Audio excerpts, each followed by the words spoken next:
জনাব ফারুক আমি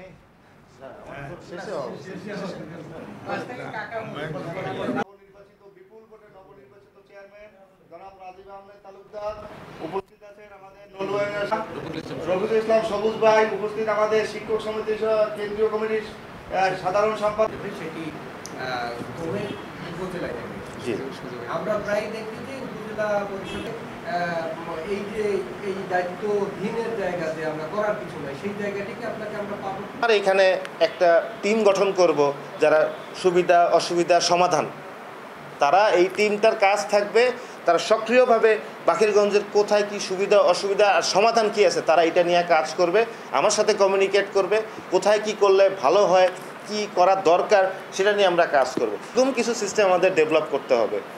এছাড়া মানে যে আপনি এখানে সারাদিন বসে থাকলেও আসলে কাজ করা সম্ভব না, যে সিস্টেম ডেভেলপ না করা যায়। আর আমার মূল লক্ষ্যটাই হলো প্রত্যেকটা জায়গায় আমরা সিস্টেম ডেভেলপ করব।